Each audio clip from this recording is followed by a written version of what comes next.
I'll wait for the cue from you. We are good to go. It's being recorded. Wonderful. Well, we will go ahead and get started then. Awesome. Thank you so much, Jamie. Great. Well, good evening, everyone.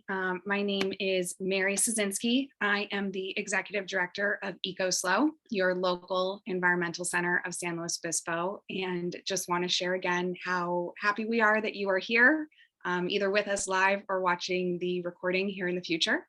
But thank you so much for carving out time on your Thursday evening during this time when some things are virtual, some things are in person. Thank you for joining our virtual open house. We really appreciate it, and the team and I are really excited to share what we've been up to, especially this past year and a half with adapting and adjusting with the pandemic. And just want to thank you all for your support, whether you're a volunteer, a partner, a donor, everything in between. We just really want to thank you for supporting us this past year and a half and nearly 50 years of our existence as an organization. We've definitely had to pivot some of our programs after this past year and a half, and the team has been so awesome. We were talking about how exciting it is that we're actually going to kind of share, even though we're together but apart, to share about what we all are up to. Some of the programming that you may have tuned into over the past year and a half that's been kind of pivoted for a virtual setting is our Green Drinks program, some of our educational programs with landfill and recycle and sustainability. And just the past few months, we've been able to work with some of our volunteer docents to provide some virtual hike programs. So hopefully you've been able to check those out as well, and maybe explore some new open spaces in the area. We've been working with businesses through our new green business program, and have worked with them as they've kind of ebbed and flowed through the pandemic, helping them to become certified green in our community. And we'll also share a bit about our volunteer programs, which we're able to pivot to. That's a word that we use a lot, about just adapting and adjusting and pivoting some of the programs. I know how lucky we are as a nonprofit to have been able to pivot some of our programs and things over the past year and a half, but our volunteer programs, some were able to continue, some had to be put on hold, some we had to create a new way of doing things. But that's kind of what we've been up to, kind of broad level, and our team will get into that more in a little more detail throughout the evening. We've also increased our local environmental advocacy, which is something that we're really proud of over the past year or so.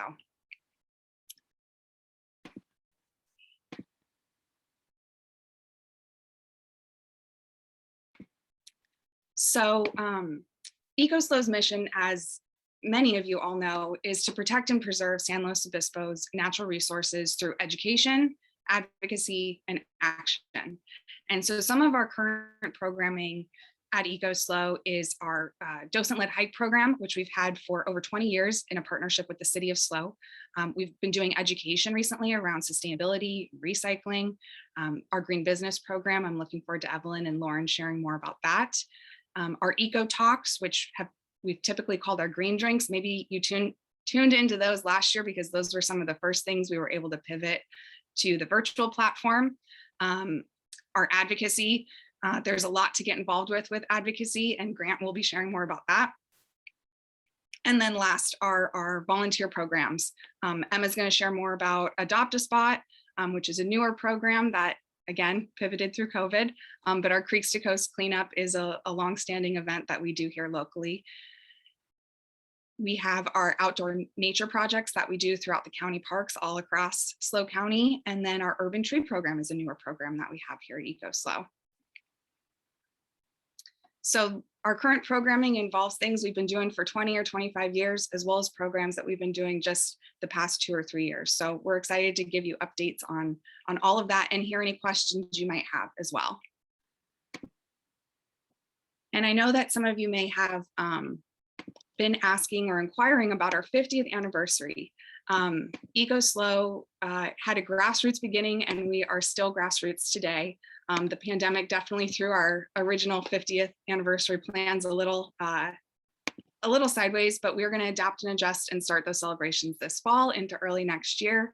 ECOSLO had loose beginnings beginning in 1969 that kind of carried through our nonprofit recognition in 1972. So we're excited to share our 50th anniversary with everyone, hopefully in some sort of in-person setting, so that we can celebrate all that ECOSLO has accomplished, all that we've witnessed in this community, and all that we've supported and been involved with over the past 50 years.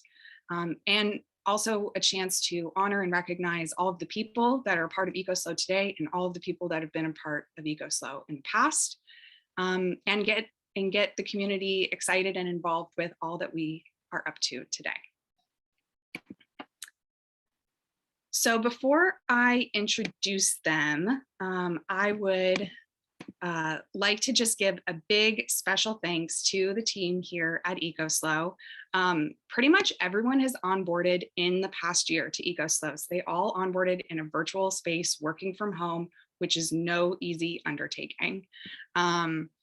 And they have stayed positive. They've been able to do wonderful work. They've continued to adapt and adjust, and still have fun along the way.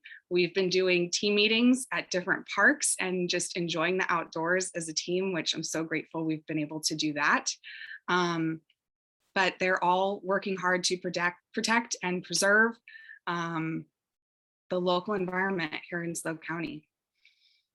So I am really looking forward to them sharing with you about what they've been up to. And I wanted to just share a little bit about ECOSLO's growth, because we have been able to grow over the past couple years. And that's due to us working with the local AmeriCorps volunteer infrastructure programs. This is our 4th year as an AmeriCorps site. We've increased our programming, as you'll hear about, and partnerships in grants, as well as contracts with local municipalities, have allowed us to grow as well, and to get involved in the community in different ways or expanding ways, so that we can continue to do the work and do even more impactful work. And how great is it to be able to have people work in the environmental sector? I'm really proud of that and really excited that we can do that here at ECOSLO. Yeah, so let's go ahead and introduce you to the team. You'll see their faces here. But first up is 2 of our full-time staff, Grant Halit, our community organizer, and Evelyn Barajas, our sustainability coordinator. If you like the music, the hold music this evening, Evelyn is who you can thank for that. And Evelyn and Grant started about the same time. They've been with us almost a year, and really, really grateful to have them a part of the team. Grant will be sharing more about advocacy this evening, and Evelyn will be sharing more about the Green Business Program. We have a couple part-time staff here at ECOSLO. Jamie Robbins is our office and event coordinator, and Lauren Peachy is our Green Business intern. And last but not least, we have 2 AmeriCorps members here at ECOSLO who are wrapping up their service term with us in the next month or 2. And that is Emma Riello, sorry Emma, I messed that up, and Hannah Romano. But it's been such a pleasure to have them be a part of the team and focus on growing our volunteer programs here at ECOSLO. And then, of course, you'll be hearing from some of our partners, which we're excited to kind of hear from them, so you can see the reach that ECOSLO has either locally and the connections we have locally or across the state. So if you have any questions for our partners, please feel free to ask them as well. And thank you very much to our partners for being here this evening and taking time out of their Thursday evening to be here and share with you their connection to ECOSLO. And then the schedule this evening. So we're going to kind of sprinkle Q&A throughout this evening. We had to kind of, we had an original plan for this open house program, and it's kind of morphed as we've worked to bring it into a virtual setting. But first, we're going to hear about our cleanup programs. So Emma, our AmeriCorps member, and Eben from the Coastal Commission will share about our cleanup programs. Then we'll have a little time for Q&A. Then Hannah, our second AmeriCorps member, will share about our urban tree program, and our partner at Deadwood Revival Design, Danny Torres, will be able to share about his partnership with us through the Full Circle Grant. Then Evelyn and Lauren are going to share about the Green Business Program, our relationship with the California Green Business Network, and Catalina will follow up by sharing about the slow cog and rideshare programs here in our community. And then one of our volunteer docents, Dale, will be sharing about our docent-led hike program and the open spaces here in the city of SLO in particular, as that's where our program is focused. And then to wrap it up, our community organizer Grant will share some advocacy updates about what he's been up to with environmental advocacy. So hopefully that's a good overview of what we've been up to here at ECOSLO. I'm so excited to turn it over to the team. So without further ado, I'm going to turn it over to Emma. And thank you again, everyone, for being here this evening. We're so grateful to share this with you tonight.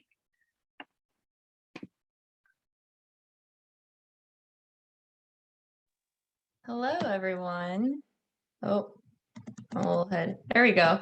So I am Emma Rolero. I am the Community Engagement AmeriCorps member here at ECOSLO. And the big program that I focus on here is our cleanup program, which some of you may have been involved throughout the time that you've been with ECOSLO, but we are the county coordinator of the International Coastal Cleanup Day, and we have been since 2005.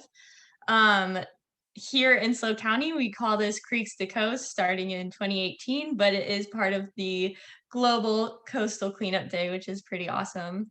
Throughout the years, we have led several one-time trash cleanup events, mainly focused on coastal locations and waterways, but also throughout the years, we're now sort of focusing on downtown areas, neighborhoods, parks, and sort of all over, just because we all know that trash can end up in the ocean starting from anywhere. Another big part of our program through cleanups is our post-holiday cleanups, and we do this with the SLO County parks, and these are primarily at Cayucas Beach and Pirates Cove in Avila. So as Mary mentioned, AdoptASpot, this is a new program. We started in April. It really was kind of based off of some other programs that we've seen in other communities. And it also came about from people just really wanting to be involved with ECOSLO through the pandemic. And since we weren't able to promote gathering, we thought what better way to get people involved than to make a neighborhood cleanup program. So this AdoptASpot program really empowers individuals and households to get involved in their local communities and do monthly cleanups within their neighborhood, or like I mentioned earlier, a downtown spot or along a beach or in a park. We'll also give people a list of adoptable locations that they can choose where they would like to adopt. And then ECOSLO will provide them the necessary supplies. That is also thanks to the Coastal Commission. And so we're able to just empower individuals to go out there and pick up trash and recycling whenever they have the free time. And so we're encouraging once a month, but obviously it's not limited to once a month. So people also go out way more than that too, which is great. Because of our local partnerships and the local municipalities in this county, that's the reason why AdoptASpot is going so well right now and just really a great program. Currently, it's in the town of Templeton and the city of Pismo Beach. And these two areas have really helped us, whether it's with different supplies or trash disposal, but also just really helping with the infrastructure and funding too, because those are crucial for any program. And so in Templeton, we have 5 locations that are all adopted right now. And Pismo Beach has 11 locations, and there's one opening. So if you're interested, let me know.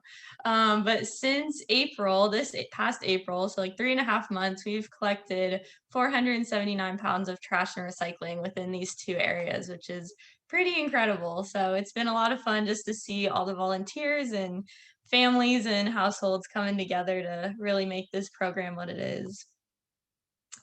And then we also, part of the cleanup program, we have our Creeks to Coast cleanup. And like I mentioned, this is part of the International Coastal Cleanup Day and is ECOSLO's largest volunteer event. So this has been happening since 2005 when we took over as the county coordinator here in SLO County. And so this has just been a really awesome way to bring the whole county together and do cleanups on one day each year. And so this is a huge thank you to the California Coastal Commission, who you'll hear from later, but they help with supplies and they do statewide efforts all across California. But the Ocean Conservancy also does global efforts, and they also help bring the whole International Coastal Cleanup Day together. And so in 2020, as you all know, that was a wild year for everyone. And so we had to pivot our normal Creeks to Coast cleanup, but we were able to get 5,467 pounds of trash collected within a 2-week period. Because we ended up just making cleanup kits for our volunteers instead of having large beach cleanups. And so with this, we were able to collect over 5,000 cigarette butts, and our other 2 items were plastic pieces and food wrappers, which are all the small little itty bitty pieces of trash that are sometimes overlooked because they can be difficult to pick up, but also very crucial in just making sure that we're getting all the trash that we can. So that was really great coming out from 2020 to see all the people who were involved with that. And then this year for 2021, we're going to stick with the same format that we did in 2020 with the cleanup kits. And so they will be distributed all throughout SLO County once again. And it's really intended for groups of 5 people or less. But again, this just helps empower people and volunteers to do their own cleanups. And we supply gloves, trash bags, and recycle bags that the Coastal Commission provides for us, which is great. But once again, we're just hoping that people recognize how easy it is that anytime they go outside, they can just bring gloves and a trash bag and pick up the trash that's in their area. And so if you're going on a walk through your neighborhood, it's easy to just start picking up trash where you see it. But if you're interested in joining this year, it will be from September 16th through the 30th. So once again, a 2-week window.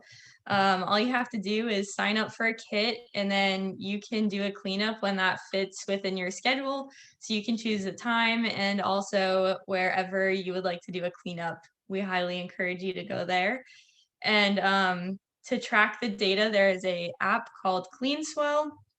And it's really helpful because it's connected to a global database from the Ocean Conservancy and has all of the data going there. So it's easy to see what's being collected all around the world if you're interested, but also just helps us locally to see what you're collecting too. Another big thing that I'm talking about is just, why does ECOSLO collect data in general? All of our cleanups are data driven, and they're collected by the volunteers who are taking part in each and every cleanup. All the data is becoming part of a statewide and international database. And especially, like I mentioned, through the CleanSwell app, this is really evident to see the data all collected there. But overall, the data is used to advocate for changes that need to be made, that are kind of, one example here is company responsibility. And so this just kind of helps see what we're picking up throughout our cleanups so that we can bring that to people who are in charge of legislation and policy, and also just other organizations who are fighting for individual tasks like cigarette butts or straws. So like I mentioned, this is great for single-use plastics and kind of seeing what's really evident and building up in our SLO County area.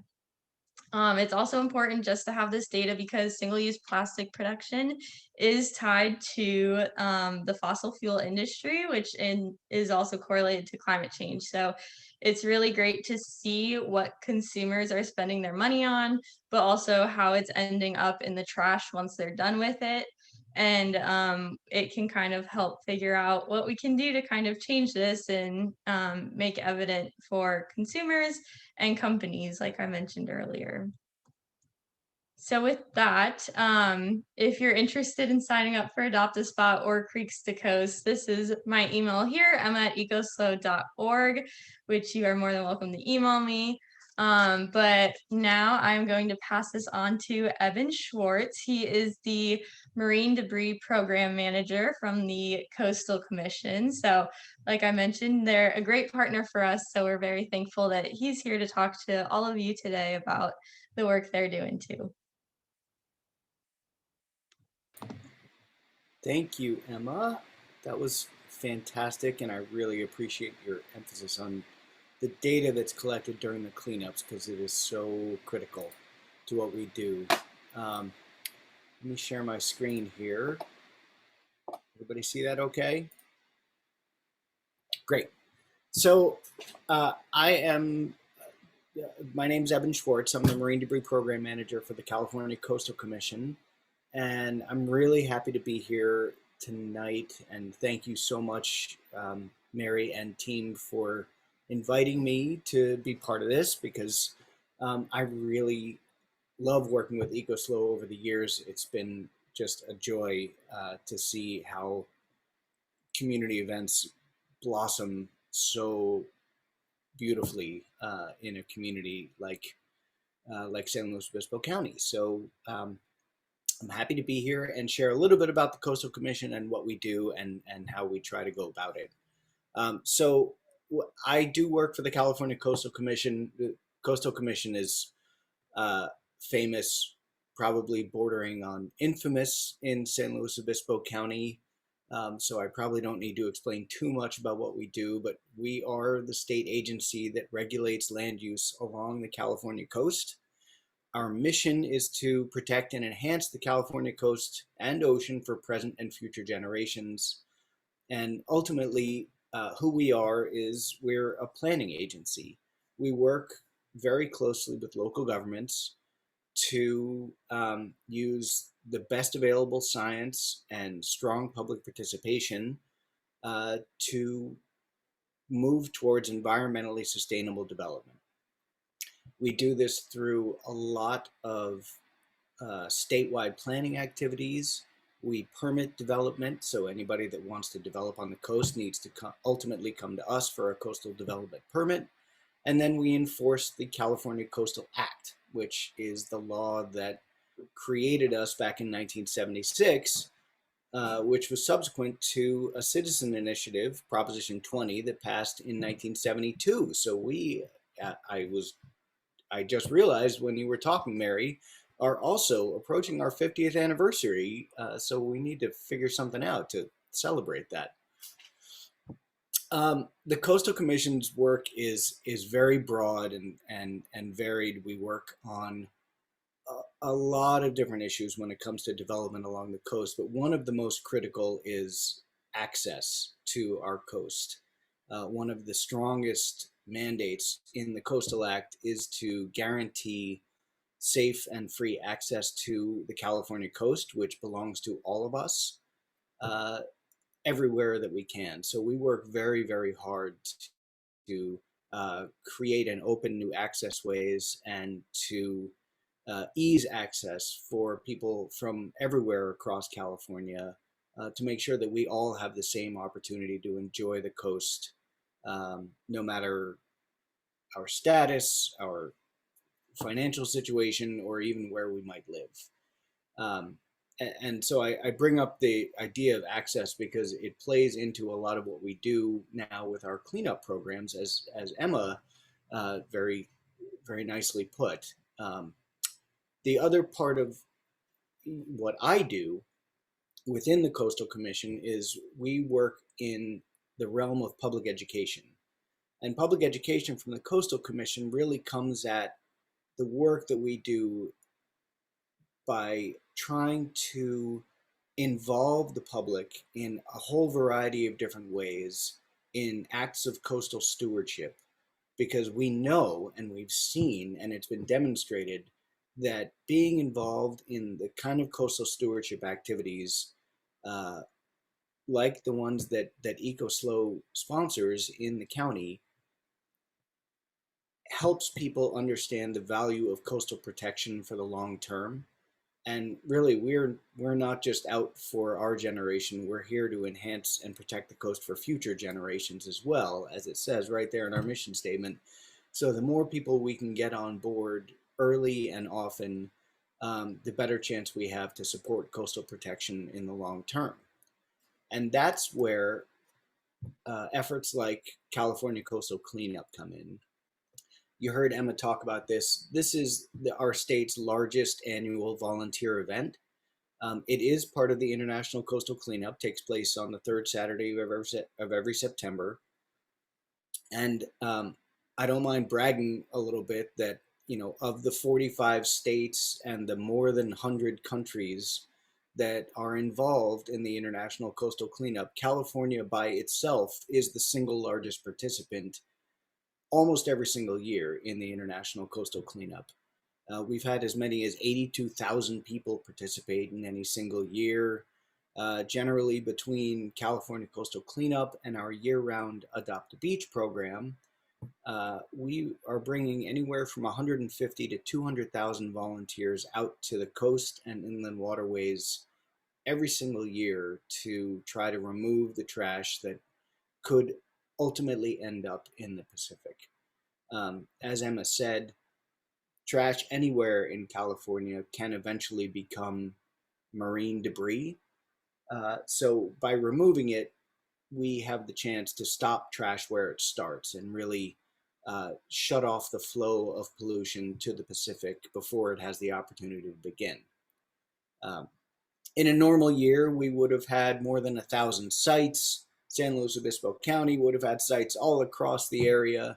But of course, we had to pivot into a new model, which you've heard about, the AdoptASpot or neighborhood cleanup model, where we asked people to gather cleanup supplies from home and go out and clean their neighborhoods, clean city streets, local creeks, beaches if they had access to them, but any place where they could stay safe and physically distanced from other folks, but still participate in this incredibly engaging and valuable activity of picking up trash before the winter rains come, and has, you know, once those rains come, all that trash is going to wash into our stormwater systems or creeks and eventually end up in the ocean.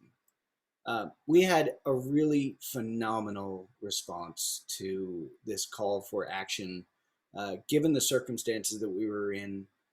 The fact that we were able to bring more than 15,000 volunteers out over the course of the month of September was just remarkable. And we picked up more than 130,000 pounds of trash, which may not be, you know, the 1,000,000 pounds of trash that we would pick up in a normal year, but this is all trash that was going into people's home garbage bins. So there was a capacity issue that we were facing that I think we dealt with pretty well. And it was a great way to bring new audiences and new people out to the cleanup and really increase access to the program in a way that we hadn't been able to before. Typically, you know, the cleanup happens on a Saturday morning and it coincides with soccer games or different family activities. This was a way for people to clean up whenever they had the opportunity. And it was so great and it was so successful that we're going to keep this model. We're going to continue with the hybrid model moving forward. But at the same time, wherever possible, we want to get back to our cleanup sites. So this year, we are inviting people to clean up throughout the month of September, or from the 16th to the 30th, as you heard from Emma, locally. But if there's the opportunity to participate in a site on September 18th, our traditional day for the cleanup, then we invite you to go out for that as well. It's a really, really fun celebration of our coast and ocean resources and a great chance for everyone to get together if that's feasible where you live and possible. We have been partnering now with ECOSLO for many, many years, and I have always been amazed at the turnout and the enthusiasm that we've seen from San Luis Obispo County. This is a statewide event. We have more than 1,000 sites typically across the state. There is really something special about the reaction that people have to participating in these cleanups. I kind of jokingly call it a gateway drug to a lifetime of coastal stewardship, but it really is. Once you participate once, you're hooked, and we're going to keep you coming back year after year after year, which is exactly what we want, because ultimately we'd like to work ourselves out of a job and not have to clean up trash along our coast. And Coastal Cleanup Day helps us gather the data, learn the information we need to move towards sustainable solutions for the long term. But in the short term, please come join us at a cleanup and help your community. And thank you so much. I'm happy to answer any questions. And again, I really appreciate being here. Eben, thank you so much. We really appreciate you being here as well. And thank you, Emma, for your presentation too. Does anyone have any questions about our cleanup programs or for Eben at the Coastal Commission? And if you do, you can go ahead and enter those in the chat, and Jamie will help me manage that. I know I can speak from when we look at our volunteer numbers year after year and the survey that we send out, that to Eben's point, once you do a cleanup program, you kind of get hooked on it. And one thing that we're trying to focus on here at ECOSLO is, picking up trash in your own kind of area, whether it's downtown, park, creek. You don't have to go to the beach to do a cleanup. So awesome. Well, seeing no questions, I think we will move on to our Urban Trees program. I believe we have Hannah, our other AmeriCorps member, who's going to share more about this newer program that's here at ECOSLO. Take it away, Hannah.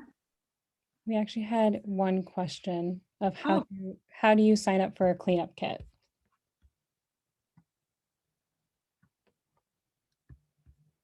Great question.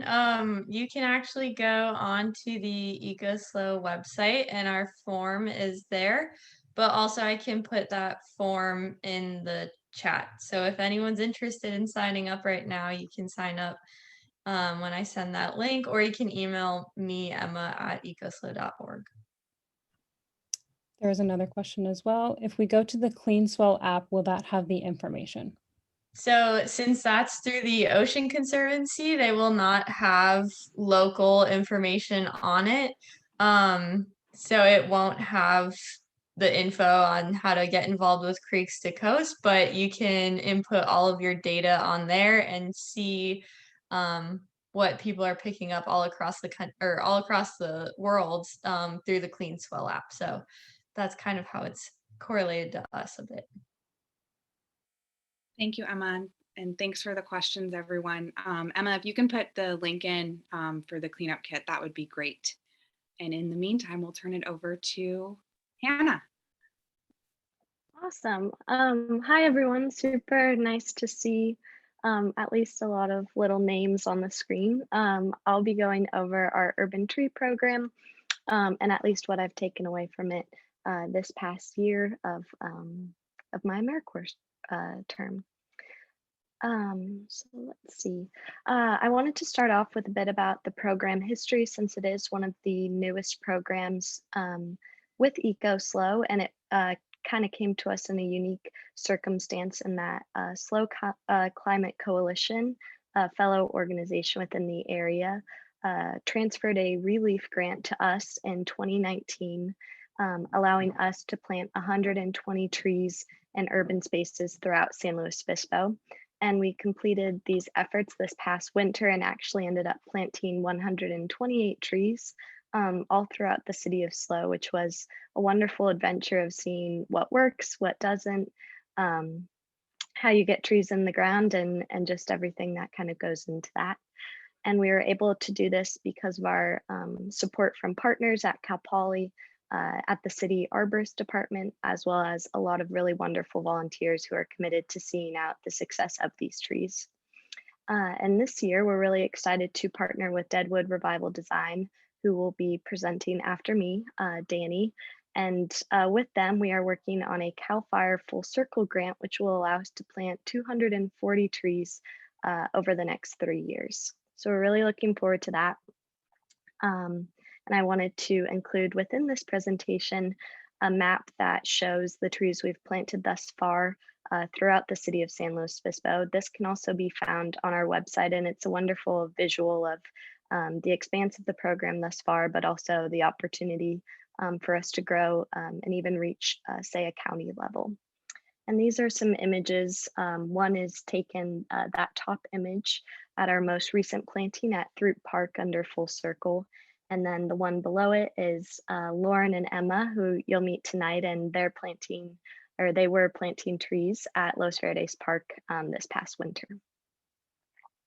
But really exciting efforts and really neat to be a part of.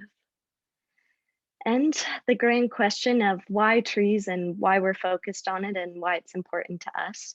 And I think something to understand is that trees affect us all in different ways, but I think we all have a memory where we have been impacted by trees, and they've had a really wonderful effect on us. And although they can be sometimes viewed negatively for the leaves and fruits they drop, where their roots grow, or how tall they get, there are undeniable benefits that outweigh all of these natural side effects of a tree simply being a tree. And some of those benefits listed here is that they shade streets, parks, and homes, providing UV protection for folks, as well as limiting reliance on AC systems. They also provide habitat for species and noise protection for people who live around them. They bring people together and give a space or a safe space to connect, heal, and learn. They absorb and filter pollutants. They sequester carbon, actively fighting climate change, and they reduce soil erosion and prevent water pollution. So lots of good things that come from trees being planted in our area, as well as outside of that. One thing we've learned, though, is that once the tree is in the ground, it does take 3 years and a 3-year commitment to ensure the success of the tree as it establishes in its new environment. And that comes in the form of weekly watering of about 5 to 10 gallons, that varying with weather, consistent mulching to allow the water to settle and be absorbed into the surrounding soil, the fixing of tree ties and stakes to make sure that trees have support that is needed for their growth, especially as they sprout up quite quickly and awkwardly sometimes. Pruning and weeding around the base of the tree, as well as weekly communication with the ECOSLO team to ensure that all of this is getting done.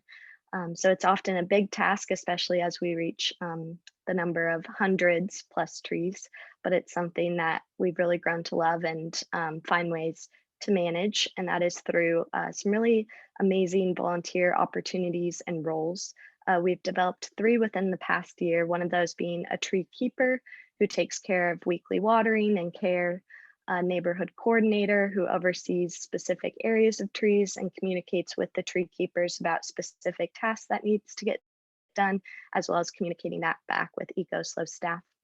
And then tree planters who attend tree planting events and understand the tools and safety procedures that goes along with tree plantings. And with all of this, our goal is to expand our projects to be a countywide program that has both community support and grant funding to allow us to continuously plant trees and make a greener and healthier SLO County. And this is all because of people like you and our wonderful volunteers. So I'd just like to make sure that that gratitude is shared and known in this space. And I'd really like to thank you for your time and letting me briefly share about this program. And I will now be passing it along to my good friend, Danny Torres. So I'll stop sharing my screen, and Danny, you can take over. All right. Thanks there, Hannah. Let me see if we can get this desktop share right here. All right.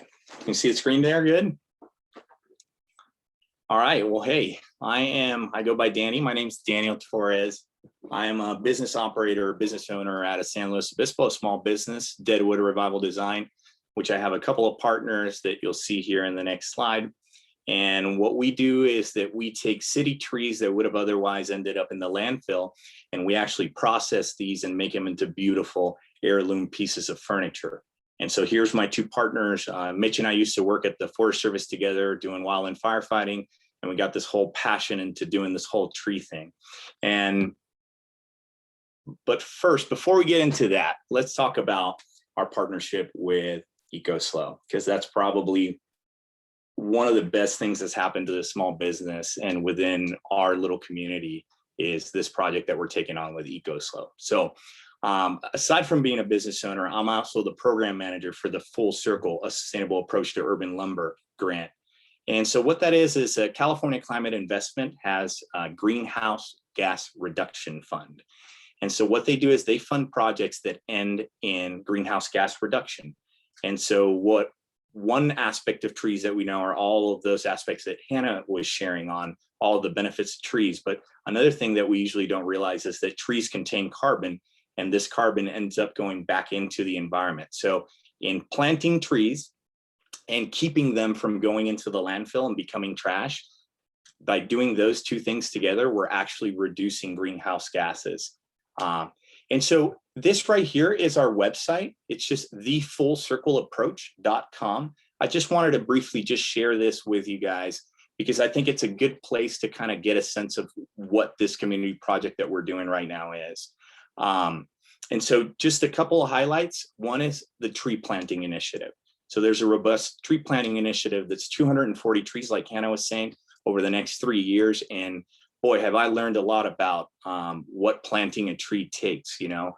That's why we needed to partner with somebody like ECOSLO in handling a project like this, because planting a tree, it starts from when they plant the seed at the very beginning. And that from the time that it becomes a container, it's probably been already in the care of somebody for 5 years. And so not only that, then we plant it, and then we have to care for it for an additional 3 years in order to hopefully get this to be an established tree in the community. So the tree planting initiative and all the work that Hannah's doing and all the other ECOSLO staff in getting all of these moving parts and all the intricacies that it is to actually plant a tree, which is not as easy as you would think. You would think that people are ready to receive trees, but there's certainly some challenges, and ECOSLO is wonderful at being able to navigate those. The other thing is just turning logs into lumber. Like, we don't think about how much lumber is wasted. And I mean, literally we drive it to the dump. Sometimes we burn it, sometimes we chip it. And so we are actually repurposing this. Other things that the Full Circle grant's doing is, so we're diverting logs, 475 over 3 years from the waste stream. We're planting 240 trees. And then from there, we also have a robust education program where we're being allowed to go into secondary, post-secondary, and university levels to actually teach people about urban lumber, about the resources, how to better care for their local urban forest, and just kind of how to have this sense of understanding what the full purpose of a tree and how to use a full circle in utilizing these trees at the end of their life. So here, I'll share a couple of pictures here. So trees come down for many reasons. Sometimes it's bug, drought, storm, debt, like any kind of becomes a hazard tree for some reason or another, like if a fire was impacting. And so this photo right here is just, this is the kind of supply that's out there. I mean, it never ends, and it just keeps coming and coming. And generally they pile up in an area like this. And so that right there is pretty impressive. We talked a little bit about carbon sequestration. I won't really get into this. The point is, trees not only give us all these benefits, but they actually store carbon that they process. The carbon dioxide, they turn it into carbon, they sequester it. And so this is when a tree goes down somewhere. So this is a tree that we salvage in a local farm. And so just to show you, you know, everything from firewood to actually the good sections of trunk that can be turned into lumber. I mean, it is just, I mean, you can tell it's a giant that's down, and usually this would just sit there and decompose. And it's very unfortunate because, as you can see, if you put a little bit of work into it and you actually learn the trade of turning these beautiful logs into lumber, even though they look rough right now, even at this point, if you actually put a little bit of work into it, you can turn it into pieces of furniture like this. And so we're actually, in making pieces of furniture that are representative of nature, we're actually bringing nature back, weaving it into the tapestry of our day-to-day lives, because we all know that it seems like the further we get advanced as a society, we get further and further away from nature. And that's unfortunate, because we need to not only preserve it, but we need to actually make good with the resources that we have here. So this is kind of the end of my sharing here, just sharing that there's beautiful opportunities of urban lumber out there, and the opportunity that we're having with ECOSLO to work on creating awareness around this product and around this entire process and around sustainable urban forestry. Like that's one of the most important things that we're focusing on right now. And so thank you guys for your time, and thank you, Mary, Grant, the whole ECOSLO team for all the work, and for it's been a year, guys. It's been about a year coming up now. Now the process has been going on for way longer than that for application and stuff. And so it's been a challenging year in the first year with COVID and whatnot, but we were able to do some solid work. And I have no doubt that in the next 24 months that we have left, we're going to make a tremendous impact in the community. I'm really grateful to be working with you guys on this. Thank you, Danny. Thanks for sharing about all that you're up to at Deadwood and our partnership together. Let me get this screen share stopped. I just wanted to open up to see if anyone had any questions they'd like to put in the chat that are either for Danny or for Hannah. Hannah did put the website for the full circle approach, as well as ECOSLO's website that showcases the map that was on Hannah's presentation that shows where trees are currently planted.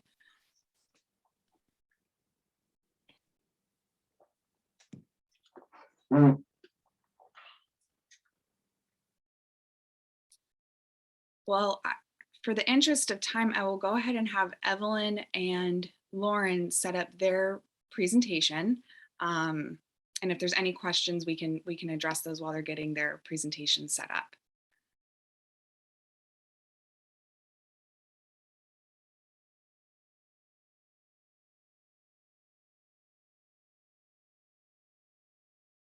Awesome. Well, I don't see any more questions in the chat. Jamie, I don't know if you received any. I have not. Okay, then we will go ahead and turn it over to Evelyn and Lauren. Hello, can everyone see my screen? Is it full screen? Yes. Beautiful. So hello, everyone. I'm going to talk a little bit about the SLO County Green Business Program. I'm Evelyn Barajas Perez. I am the Sustainability Coordinator with ECOSLO, and we have... I'm Lauren Peachy, and I'm the Green Business Intern. And so I'm just going to get the show on the road. For the photo reference right there, that's one of our recent green business certifications. It's with SLO. I was going to say SoCo Health and Wellness, wrong business. They are certified though. SLO Food Co-op. And so that's just a little photo right there. Okay, so if my computer, there we go. What is the SLO County Green Business Program? Well, essentially this program allows us, a third party to certify a business that wants to be sustainable, because obviously it's easy for a business, not saying that they're not being honest, but it's easy for a business to say, hey, I'm sustainable. Having a third party allows them to get that stamp saying that they're being sustainable. And we've looked at what they're doing and it totally matches up with sustainability. Now, I have to say, yes, we're here in SLO County, but we're part of a bigger network. We're part of a bigger network called the California Green Business Network. And there's 42 green business programs. There's over 4,200 recognized businesses. Right now we have 2,000 interested businesses. We essentially encompass a lot of different business sectors. So think of mechanics, think of wineries, think of all those businesses. We really try to reach out to all those types of businesses.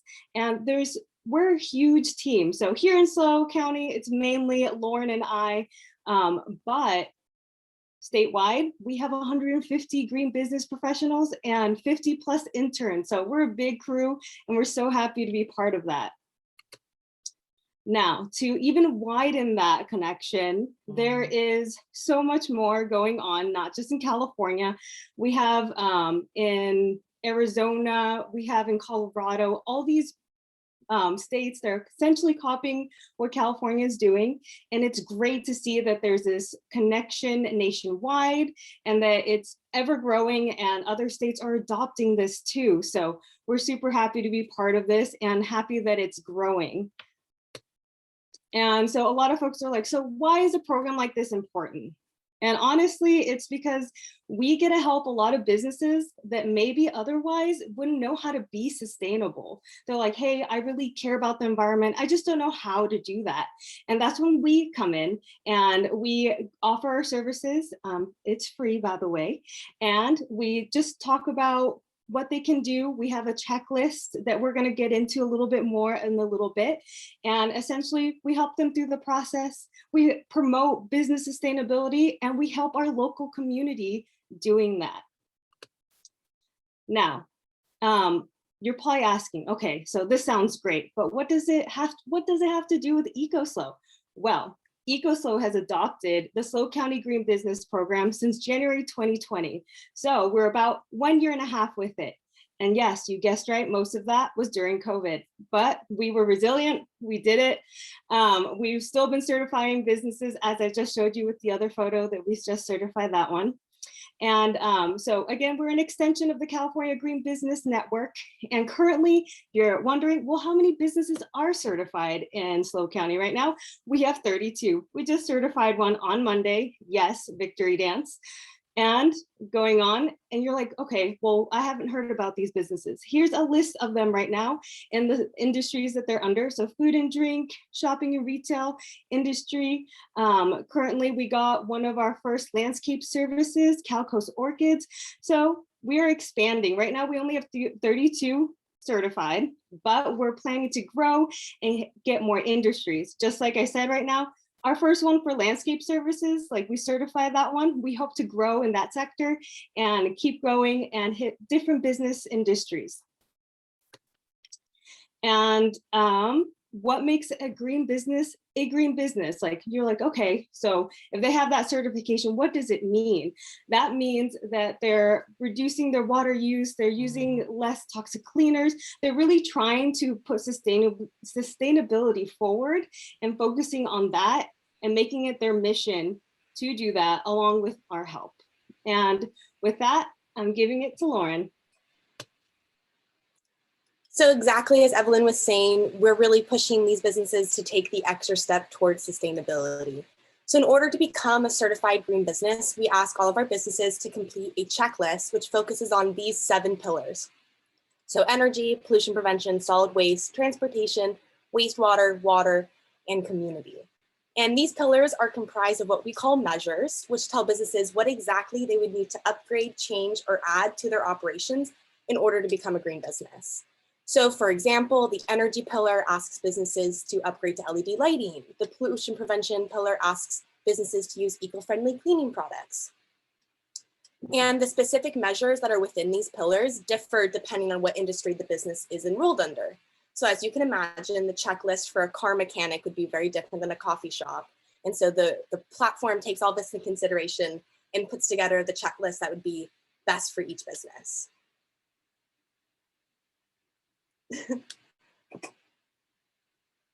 So how can you help? The main way that you can help with the Green Business Program would be through encouraging businesses you visit to join the program. So the next time you're out shopping or downtown, or you're visiting your favorite cafe or restaurant, bring up the Green Business Program. Ask them if that's something that they would think about enrolling. Again, it's entirely free. And by conveying to businesses that environmental sustainability is something that you as a consumer value, you can help provide that actual nudge to get them to enroll in the business and eventually become certified. So how can you find green businesses in your area?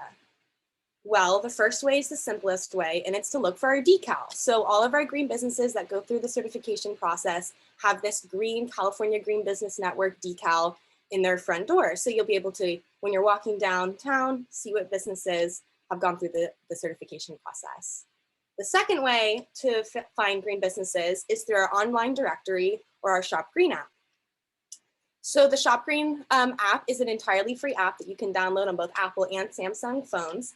And it's just a great directory to Google, essentially Google green businesses that are in your area. The online directory can be found at greenbiztracker.org. And once again, you can search by area, you can search by business industry. And both of these platforms, they can be used to find green businesses, not only in SLO County, but also throughout California and even into the other states. Oh, Evelyn, you're muted. No, I did it. Okay, sorry, you guys. And with that, thank you for your time. There's a little bit about the Green Business Program. If you have any questions or you have businesses in mind, shoot me an email. My email's right there. Or if you want to call. But we love to get in contact with those businesses and help them get certified. And with that, we have Catalina, who is the Rideshare Outreach Coordinator at SLO COG. Sending it to you, Catalina. Awesome. I will share my screen. Let's see. Okay, can everyone see it? Perfect. Alrighty, so my name is Catalina, and I am the program, one of the program coordinators here at SLO COG in the Rideshare division. So I'm here tonight to talk to you about SLO COG as a whole, and then Rideshare, and then how we're involved with ECOSLO and the Green Business Network. So, what is SLO COG? The San Luis Obispo Council of Governments. We report to a board of 13 elected officials made up of representatives from each of the 7 cities in SLO County, as well as the 5-member county board of supervisors. So when we talk about our region and working regionally, it's San Luis Obispo County. We're responsible for all of the transportation planning and programming funds allocated by the state and federal governments to our region. So that's kind of a lot of like government talk. I'm going to bring it way down with some of the cool stuff that we do that's applicable to ECOSLO.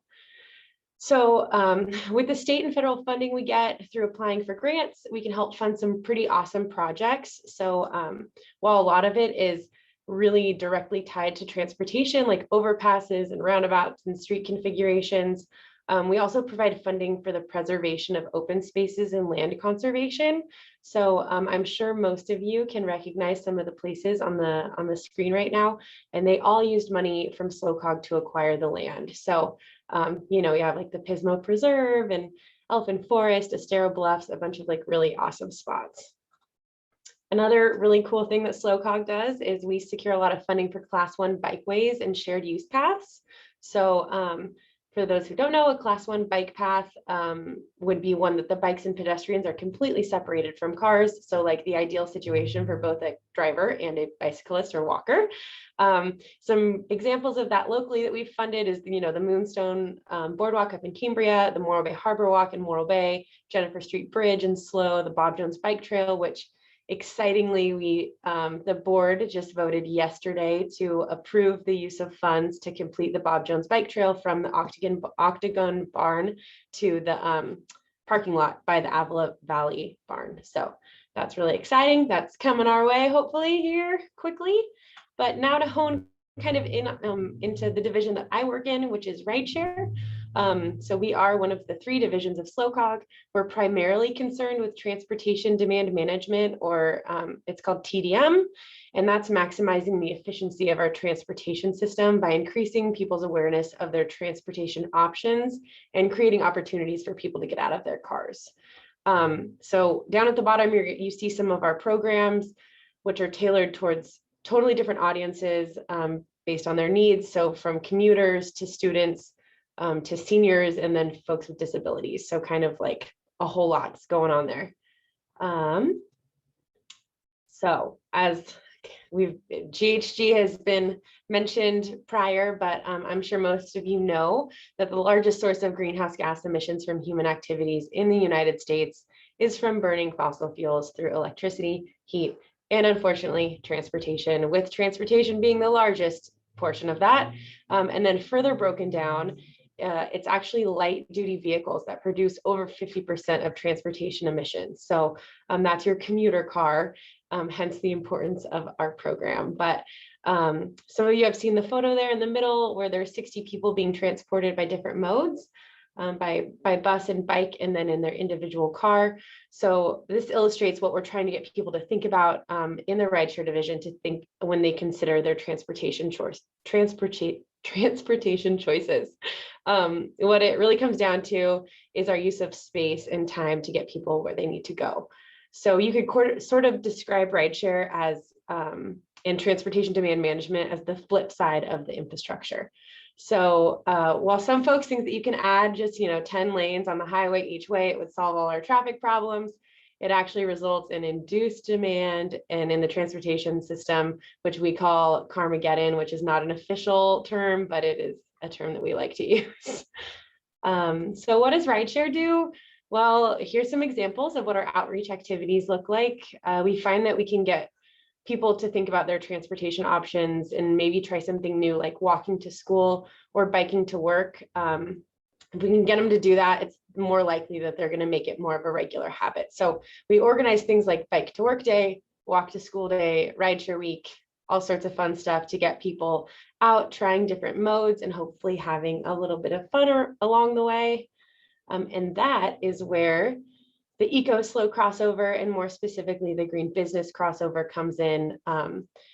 One of our programs is the employer program, which is the Back and Forth Club, and it consists of around 60 employers in the region. So some are large like Mindbody, CMC, all the way down to smaller like Whalebird. And between all those employers, we work with 25,000 employees roughly in the region, which is about a third of the commuting population in SLO County. So it's a lot. In order to become green business certified, like Evelyn and Lauren talked about, we have the employers take an inventory of their commuter related benefits like bike parking, carpool parking, bike shares, access to showers, etc. We have them create a profile in the irideshare.org platform, which is the screenshot that I have on the slide right here. It's our trip planning and ride sharing platform for the region. It's totally free to use. And then we ask them to participate in some of our campaigns. So in the rideshare platform, they can get a snapshot like the one attached, which is actually SLO COGS from the last year. It gives us all our stats, which is super cool. We try to, walk the walk and do what we advocate for. So working with ECOSLO and the Green Business Network has been a really great opportunity for us to grow the Back and Forth Club and hopefully get cars off the road, reducing greenhouse gas emissions. It's a win-win for everyone involved. And with that, I'm more than happy to take any questions. Again, you can participate in the iRideshare platform is just like a regular resident of SLO County, or you can join your employer if you work somewhere. It's super fun. If you have any questions, I'm more than happy to take them. Thank you so much, Catalina. And thank you, Evelyn and Lauren, for presenting on the Green Business Program. Catalina, I'm wondering if you could drop the website that folks could check out if they are looking for more information in the chat. And I just wanted to check in and see if anyone had any questions regarding the Green Business Program or anything Catalina was sharing about the Back and Forth Club or SLO COG in general. I will also, I joke with a captive audience plug that we are in the middle of creating our regional transportation plan. It's a 40-year plan that prioritizes, it helps us prioritize where to put our funding. So I'm also going to drop the survey links to that because we really rely on public input to say, hey, we want more bike lanes, we want more open space, public parks, whatever. So I will also drop that in the chat so you guys can take those surveys. So sounds like a plan. Thank you, Catalina. Evelyn and Lauren, did you want to share out any questions you typically get about the Green Business Program? Yes. So one of them, as we mentioned multiple times, but just in case, a lot of people like, so does this cost money? No, it's completely free. It is funded we're here to help. So we can help a lot of those smaller businesses that don't have the money to help, go into a program like this otherwise. Another thing is a lot of people like, well, I rent my space. And renting your space, even though it can make things difficult, we work with you to manage that and see what your landlord will allow us to do. If that doesn't happen, we have other ways for you to be more sustainable. So, or the business. And so that's one of the main two questions. Lauren? Yeah, I have another question for you, Evelyn. Oh. So with COVID, I now work from home. Can my business become a green business if I work from home? Yes, since your home is now your office space, we would certify your home and you can still get certified. So a lot of businesses do have that, not necessarily problem, but have that notion that now they're not in the office anymore. So that is not a problem at all. We can definitely go with that. Yes, it can be greener to work from home. I saw the comment, Kristen, sorry, that got my attention. Does anyone have any other questions on green businesses or how to get other businesses involved? I think if I can just make a comment, Evelyn, I think that's one of the great partnerships that we have with SLOCOG is that the transportation pillar that's part of the checklist is our connection with a local agency to really get connected to that back and forth program.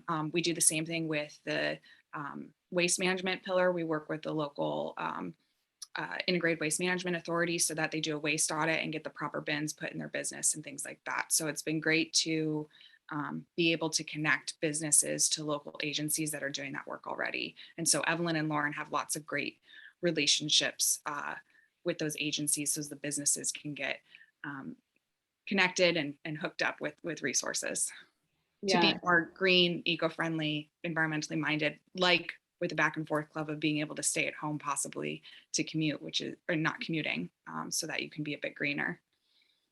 Yeah, definitely. And with that, we're also trying to create a network within the green businesses. So that's another thing that has been stopped a little bit because of COVID, but we are looking forward and happy to know that we will be able to network in the future and really connect with our community of green businesses as they strive to be more sustainable. Awesome. Well, just want to check in if there's any other questions. But seeing none, I think we're going to move on to the last section of our program. Okay, I'm seeing a head nod from Jamie, so we're good to move forward. I'm going to introduce our next speaker, which is one of our volunteers and who also happens to be my husband, Dale Stoker. He is one of our volunteer docents through the SLO Stewards Docent-Led Hike Program, which we have, which ECOSLO has had in partnership with the city of SLO for quite some time. So I'm excited to turn it over to Dale.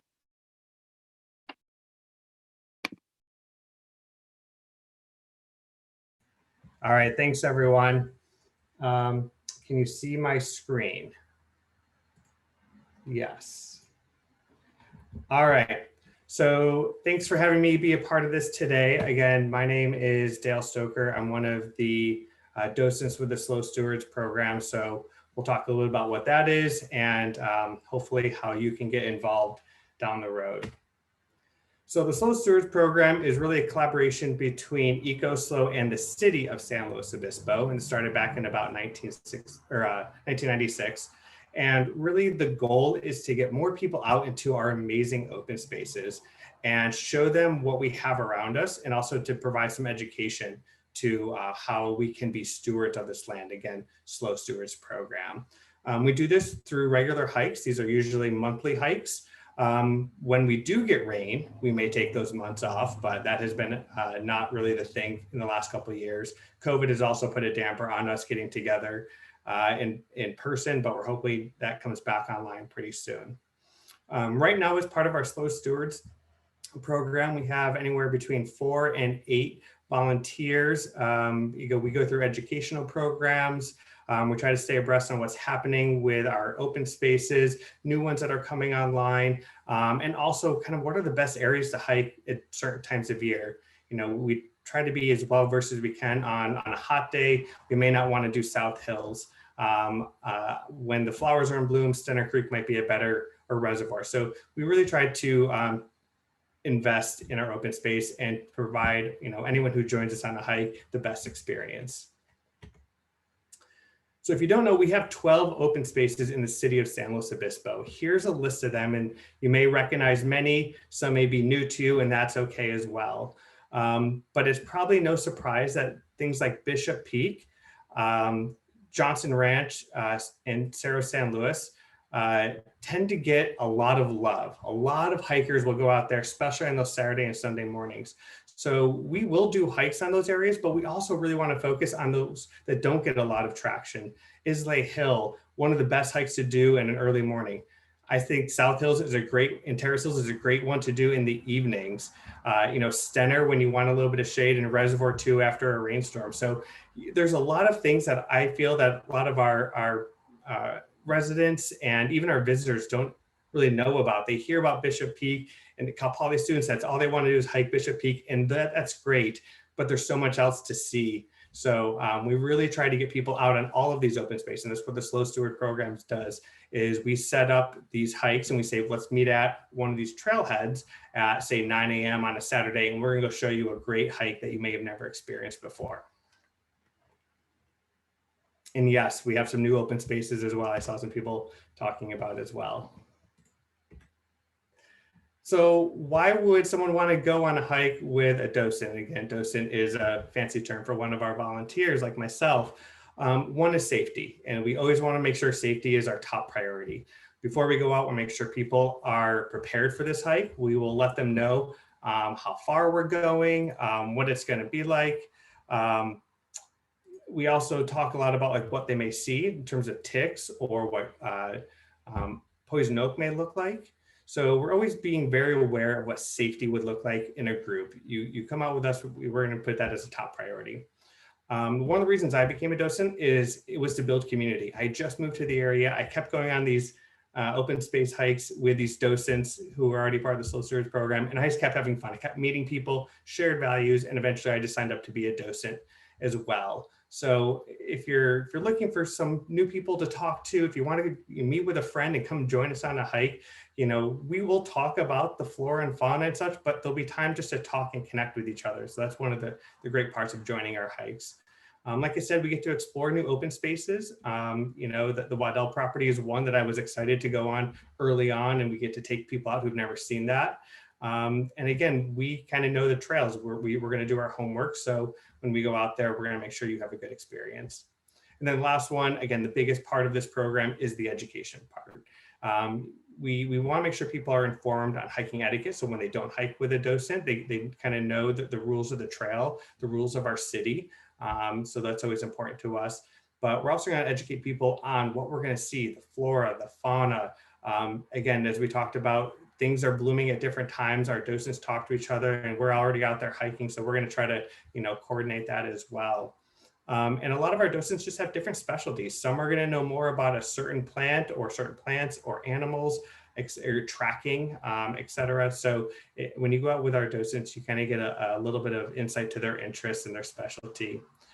Geography, we'll talk about that usually. In this area, there's really not a bad view you're going to get. And that's an exciting thing to talk about, is the geography and how this area came to be.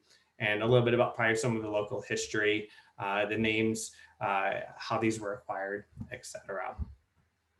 So it's one of the reasons I love being a docent, to share these experiences, share these stories, share the knowledge that ECOSLO provides to us. So again, ECOSLO is really great about bringing in experts in our community from Cal Poly, from wherever it is, and making sure that we can educate our community on these experiences.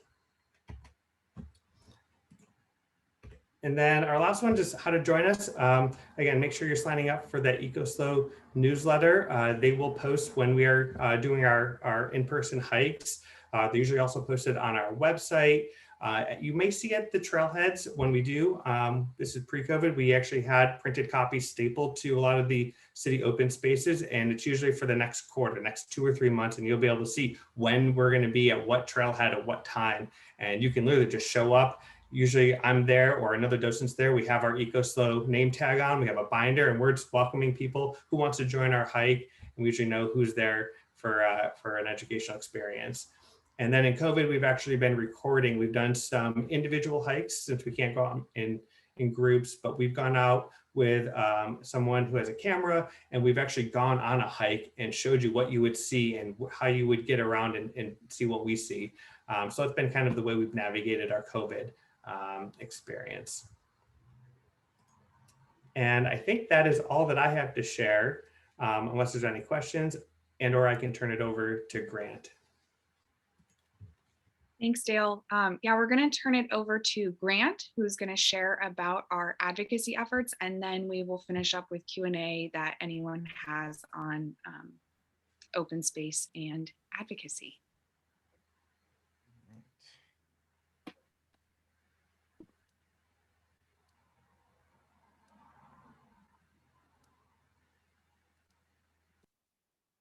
Okay.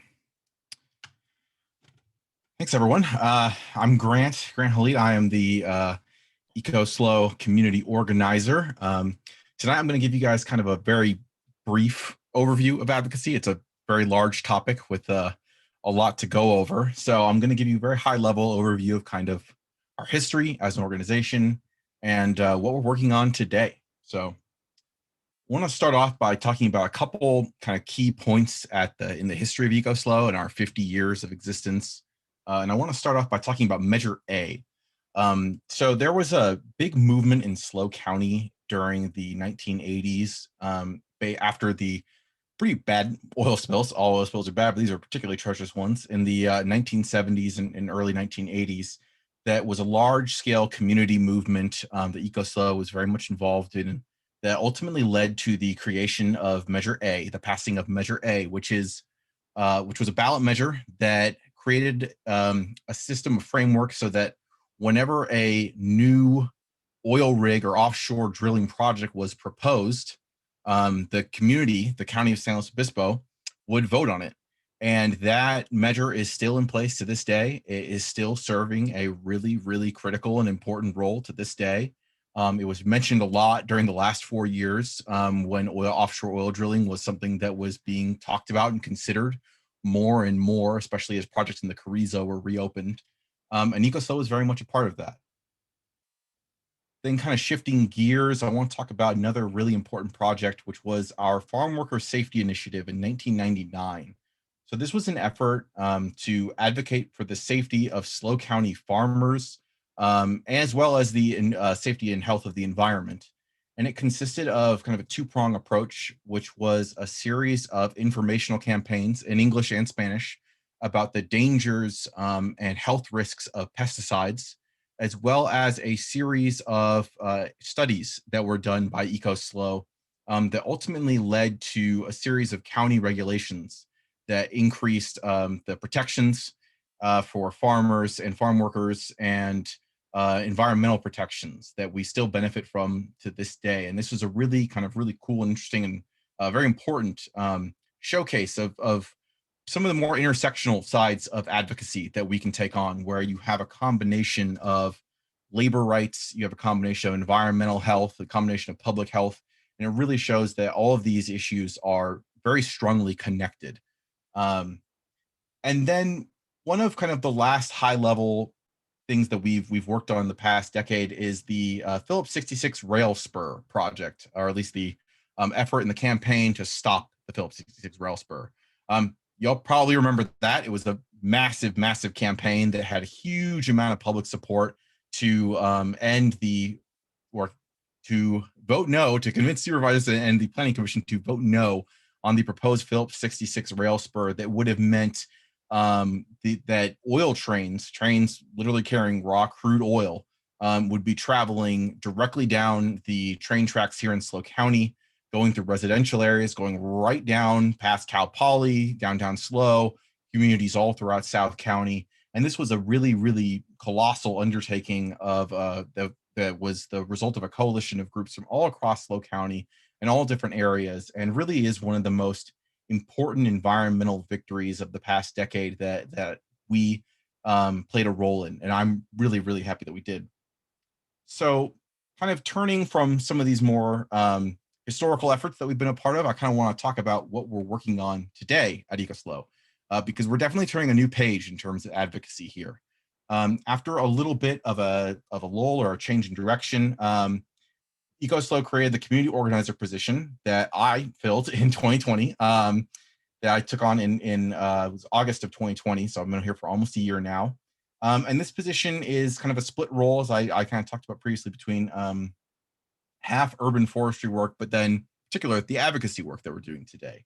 And one of the initial really big projects and key goals of this role was to create an advocacy committee. ECOSLO has various committees. We have the Green Business Committee, Urban Tree Planting, and several others. And advocacy didn't have one, at least in its current form in 2020. And so along with some of our volunteers and some of our board members, we formed the Advocacy Committee, which currently has, I believe, 11 members. And the way the committee is structured is that each member kind of has an area of focus. We try and make it so that each member becomes an expert in a specific topic. And I'll kind of talk about some of these various topics, a couple high-level ones, shortly in just a few minutes. And then one of the other big changes is that we have, for the first time in a while, interns that were brought on this spring. Interns Tate and Tara, who have only been here for, oh gosh, a little like a month and a half now, but they've already made a big difference. They've allowed for us to really expand our scope of work and allow us to focus on and take on more projects in a really, really exciting way. So I want to kind of talk a little bit about now some of the areas of focus that we've been working on over the past year or so now in my time at ECOSLO. And I want to begin with a really, really big one, the Oceano Dunes. So most of you are likely aware of the Oceano Dunes. It has been really one of the key environmental issues over the past really, 40, 50 years. And it was, in particular, we're talking about the Oceano Dunes State Vehicular Recreational Area, or the ODSVRA, which was established in 1934, actually, as the Pismo Dunes State Vehicular Recreation Area. So this has been a sort of conflict that's been going on for almost 100 years. And it's been a conflict that really has two sides, environmental activists and the off-roading community. Occasionally, they've come together for some work together on issues such as repelling the proposed nuclear power plant in the 1960s out there. But mostly it's been kind of butting heads through, and this has been largely an issue around jurisdiction between the Coastal Commission and the state parks.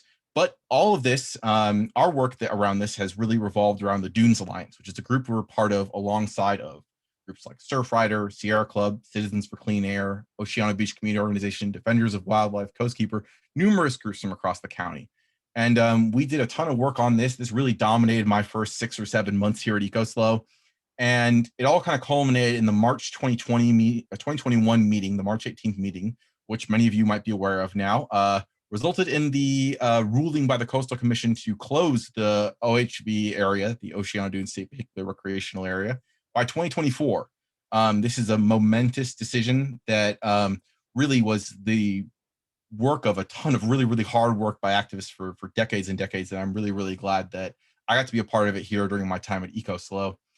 Lawsuits will likely follow up, but this is looking like a really another big victory for us that is really, really exciting. Another area of interest kind of we've been talking about and focusing on is Diablo Canyon. That's scheduled to shut down in 2024 to 2025. Our work on the Advocacy Committee and what we've been doing has been largely around attending and working with the decommissioning panel. We have a committee member who's really dedicated to that. And the goal of this work is to ensure that the disposition of the lands and that the on-site waste is handled in a responsible and equitable manner. We have a lot of concerns over that and are really glad to be playing a role in that process. Another thing that we kind of work on right now is developments. Developments play a huge role in what we're doing. There's more developments being built every year. In particular, the past 5-6 years have seen a really big uptick in developments as California's changed their housing laws, money's flown in, the recession kind of began to recover before the COVID one. But largely there's been a lot of new developments. I want to talk about 2 really quickly, which are the Olson Chandler Ranch project and the Dana Reserve Specific Plan. To give an example of kind of why this work is important, I want to talk about the Olson South Chandler Ranch Plan. This is a plan that was approved in February of 2020. It has 356 acres over 1,000 residential units. And it was a plan that was basically just pushed through. And unfortunately, because not enough review was done, and this is something that happened before my time at ECOSLO, we're now seeing what happens when you have kind of inadequate review on a project, because residents have gotten a notice that they are about to face significant impacts due to air pollution from valley fever in the soil of that project site. So this is an example of why paying attention to these projects is so important, and it's why we're putting a lot of emphasis on the Dana Reserve specific plan, which is the newest massive development in South County. It's going to be 288 acres, thousands of homes, a new Cuesta College satellite campus is being proposed. This thing is colossal. And there's actually a meeting on July 19th, if you are interested in taking part, that is kind of the beginning of the scoping process for their environmental impact report. We are going to be involved in this one every step of the way. In particular, the new interns, Tate and Tara, are doing a lot of really, really great work to make sure we're up to date and totally informed on what's happening here. And we're really excited to take part in the process on this and help to shape this development that is really, really massive in a big new direction. And the draft EIR for that one that we will definitely be commenting on, doing a lot of work with, is expected in March of 2022.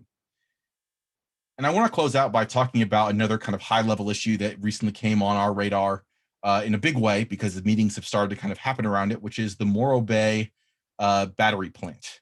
So the Morro Bay battery plant is a project between Vistra Energy, which is a Texas-based energy company, and the city of Morro Bay. It is a massive project that would take the place of the existing Morro Bay power plant and would be a bunch of lithium-ion batteries that store up to 600 megawatts of energy. For a comparable example, it's about the size of the energy output of a normal coal-fired power plant. So this would be roughly akin to what was there before. On June 9th, the city of Morro Bay, basically, they voted unanimously in favor of a binding memorandum of understanding between Vistra and the city. And Morro City now has between now and the end of 2022 to decide whether or not to tear down the smokestacks and move forward. So this process of community involvement is really, really beginning, and we're definitely going to play a big role in that. This is, in general, a large part of a new wave of battery storage infrastructure we're seeing throughout the country. Our own new energy supplier, Central Coast Community Energy, has invested in a lot of battery storage. And as we transition to renewable energy, these projects are going to become more and more important, and we're going to see more and more of them. So this is just the first of likely many. And very excited to see where this project goes and for us to be involved in shaping it in a really responsible manner. So that's pretty much it in terms of a very, like I said, high level overview. There's a lot. And if you have any questions, I'd be more than happy to answer them. Or if you want to take part, please shoot me an email, grant@ecoslo.org. And I'd love to talk more with all of you. So thank you so much. Thank you so much, Grant, for presenting on our advocacy efforts here at ECOSLO. I was hoping that you could share the link for the Dana Reserve Plan in the chat if possible, if you have that handy. If not, we can follow up with folks if you're interested in that link. I can do that in just a sec. Great. If anyone has any questions for Grant around ECOSLO's advocacy, or any questions for Dale around open space and our program with the city of SLO through the SLO Stewards program, would be happy to take those, as well as we're wrapping up our program. So if there's any questions you have for any of our speakers, whether it's the team at ECOSLO or any of our partners, feel free to put them in the chat. There was one question that came up during Dale's presentation. I believe it was somewhat answered, but maybe if you have a different website. The question is, do you have a website where you can recommend when is the best time to hike on a particular trail? I will say I don't have a good website, and only because especially for like wildflowers, it just changes every season, changes every year, and depends on our rainy season, etc. A lot of our docents just actually do it via email, just trying to say, hey, I hiked here, these are in bloom, etc. So I don't have a good answer to that. It's usually somewhere between, the March and June time where we see a lot in bloom. Besides that, we kind of go based on heat, length of day, etc. So I don't know if there's more you're looking for in terms of resources, or if someone else has a better resource that I'm not aware of, but I'm just going to share that's what how we usually communicate with our SLO Stewards program. Thanks, Dale. One of the things our docents usually do too is when we have in-person hikes, they're usually held in the morning or kind of towards the end of the day to not hike quite in the middle of the day, especially because some of our open spaces are really exposed to sun and don't have a lot of shade cover. But I think some of our recorded videos on YouTube might be able to showcase what the spaces look like. And we might be able to follow up with our docents and with Hannah and Grant who work with our docents to see if there's anything we could add to our website that might be good resources to share out, or anything the city might have regarding that. I think the suggestion that was made in the chat was around All Trails had a lot of information as well.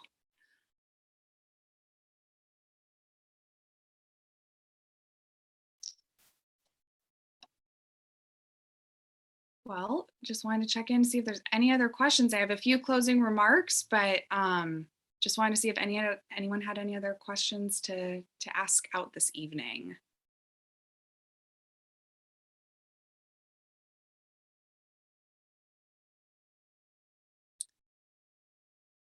All right, well, Jamie, do you want to cue up the end of my presentation if possible? Fantastic.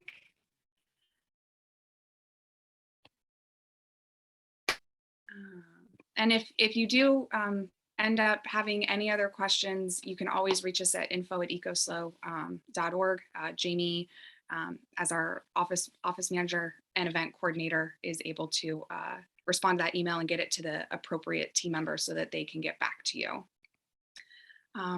So yeah, just wanted to say thank you so much for attending our first virtual open house, and definitely our first open house in recent memory. We're hoping that this becomes an annual in-person event in the future where we can get to know you, network, mingle, maybe have some live music and food. Wouldn't that be nice again someday? So hopefully we can do that again. So yeah, we'll hopefully plan on that for 2022. I wanted to just share a couple ways that you can get involved with ECOSLO, either you or someone you know. You can learn more about and apply to become an ECOSLO board member. Board members are a foundation to ECOSLO.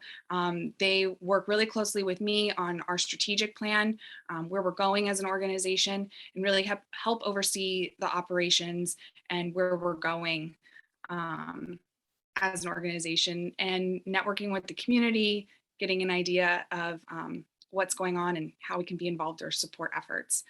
So if you're looking to be involved in that way, we would love for you to be a part of that. Board meetings are once a month, and board members typically focus on a certain program that is near and dear to their heart, as well as kind of overseeing the operations, the financial stability, and the strategic direction for the organization. We also, as Grant and others mentioned, we have several committees that you can get involved with, and this is an area that we were able to focus on through the pandemic. And it was actually kind of a silver lining. I love sharing silver lining stories, in that people were able to connect through a virtual setting to be a part of our committees. Sometimes transportation is a challenge for folks, either to meet in a particular city in our county. And so being able to hold these virtually, we're able to get people involved and tune in. Most of these committees meet on a monthly basis. So we have an advocacy committee, that's Grant leads that one. Our fundraising committee is led by one of our board members, Andrea. We have our cleanup committee, which is led by Emma and Jamie, Emma and Jamie. Our urban trees committee is led by Hannah, and Danny is very involved with that. And our green business committee is led by Evelyn and Lauren, and Catalina is part of that. So those are ways that you can volunteer. We're hoping to increase our volunteer opportunities in the next few months, in the second half of this year here at ECOSLO. But the committees and board members are definitely ongoing volunteer opportunities that we're always looking for people to be a part of. And then another way you can get involved is support our work here at ECOSLO.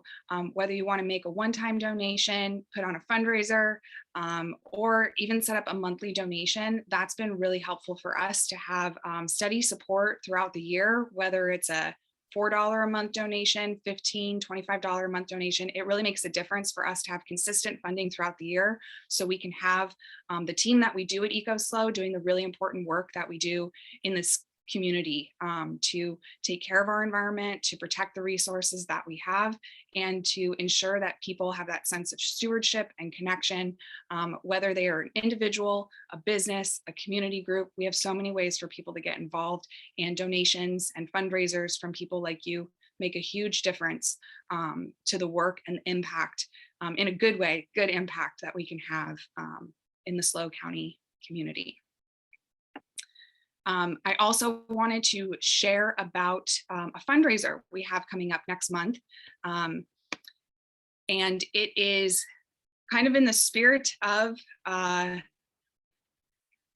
these times, as we're doing a quasi in-person and online fundraiser. We're setting up raffles at 4 different locations throughout the county, so that we can reach folks in different areas. We didn't want to just be SLO centric. We wanted to get to other communities and involve people with ways that they can support ECOSLO and support local businesses.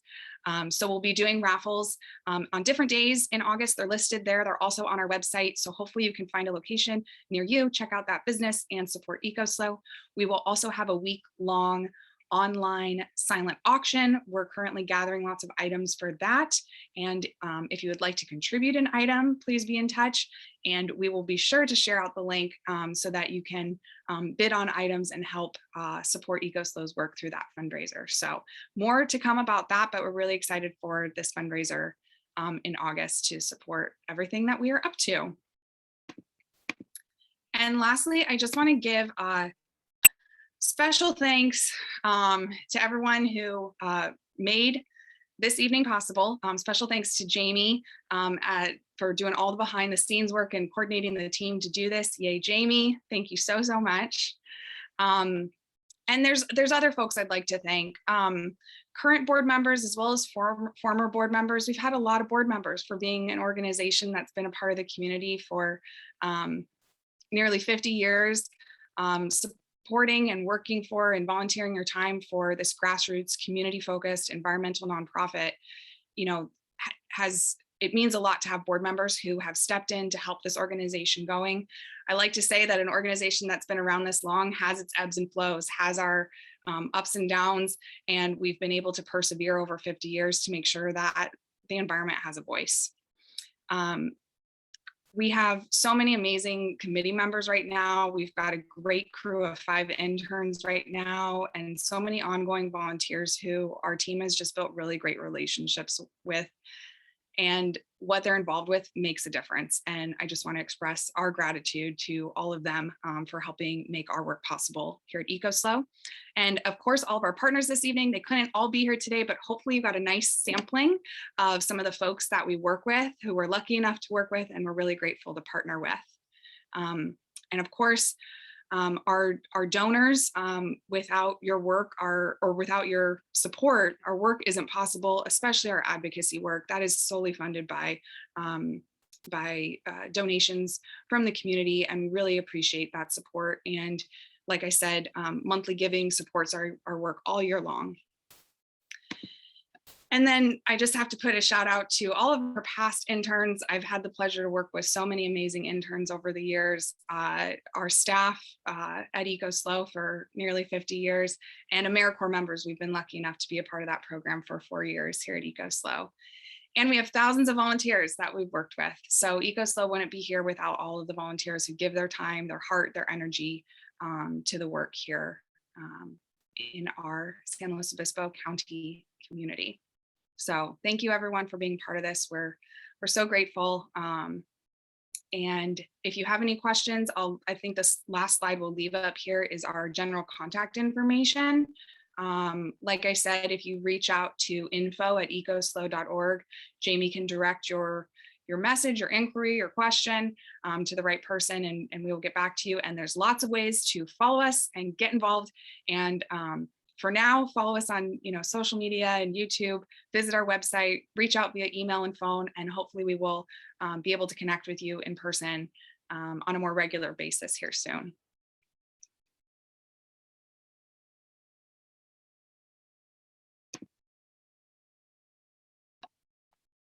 Awesome.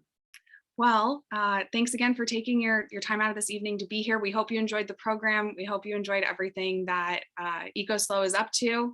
And we wish you a beautiful Thursday evening. And it looks like we're getting out of here a few minutes ahead of schedule, which I think is always a treat. Hopefully you feel the same. So thank you everyone so much. Have a beautiful evening and a beautiful weekend ahead. And if the ECOSLO team could stay on just for a minute, that would be fantastic. Thanks, everyone. Thanks, ECOSLO. Thank you Thank all. for coming.